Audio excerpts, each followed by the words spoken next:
بسم الله الرحمن الرحیم۔ السلام علیکم۔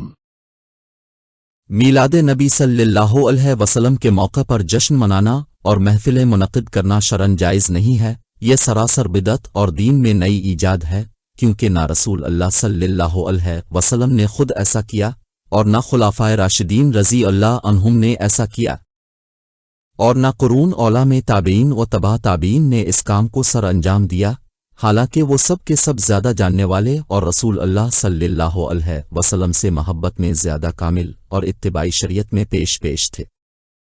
رسول اللہ صلی اللہ علیہ وسلم نے فرمایا، جس نے ہمارے اس دین میں کوئی نئی چیز نکالی جو دین میں نہیں ہے وہ مردود ہے۔ رسول اللہ صلی اللہ علیہ وسلم نے فرمایا، میری سنت اور میرے بعد ہدایت یافتہ خلفائے راشدین رضی اللہ عنہم کی سنت لازم پکڑو اور اس کو مضبوطی اور سختی سے تھام لو، اور دین میں نئے ایجاد کردہ کاموں سے بچو، کیونکہ دین میں ہر نیا کام بدعت ہے اور ہر بدعت گمراہی ہے۔ اللہ تعالیٰ نے فرمایا، رسول اللہ صلی اللہ علیہ وسلم جو چیز تمہیں دیں وہ لے لو، اور جس سے منع کریں اس سے باز رہو۔ اللہ تعالیٰ نے فرمایا، ان لوگوں کو ڈرنا چاہیے جو آپ کے حکم کی مخالفت کرتے ہیں کہ دنیا میں ان کو کوئی آفت و مصیبت قیامت کے دن دردناک عذاب پہنچے۔ اللہ تعالیٰ نے فرمایا، در حقیقت تم لوگوں کے لیے اللہ تعالیٰ کے رسول صلی اللہ علیہ وسلم میں بہترین نمونہ ہے، ہر اس شخص کے لیے جو اللہ تعالیٰ اور روزی آخرت کا امیدوار ہو اور اللہ تعالیٰ کو کثرت سے یاد کرے۔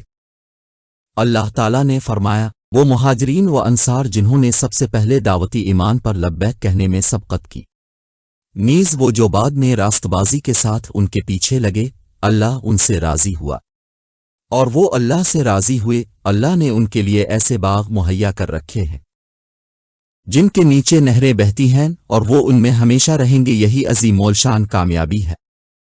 اللہ تعالیٰ نے فرمایا، آج میں نے تمہارے لیے تمہارا دین کامل کر دیا اور اپنی نعمت تم پر پوری کر دی، اور تمہارے لیے اسلام کو بطور دین پسند کر لیا ہے۔ رسول اللہ صلی اللہ علیہ وسلم نے فرمایا، اللہ تعالیٰ نے ہر نبی پر واجب قرار دیا تھا کہ وہ اپنی امت کو ہر اس بھلائی سے آگاہ کرے جو اپنے علم میں امت کے لیے بہتر جانتا ہو، اور ہر اس چیز سے ڈرائے جسے اس کے لیے شر جانتا ہو۔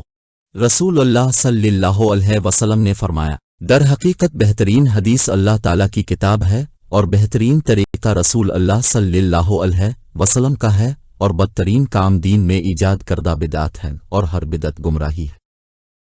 ان قرآنی آیت اور احادیث سے ثابت ہوتا ہے محفلی میلاد اور اس جشن کا دین اسلام سے کوئی تعلق نہیں ہے، بلکہ یہ ایجاد کردہ نئی بدعت ہے۔ اللہ تعالیٰ اور رسول اللہ صلی اللہ علیہ وسلم نے اس سے بچنے اور کنارہ کشی کا حکم دیا ہے۔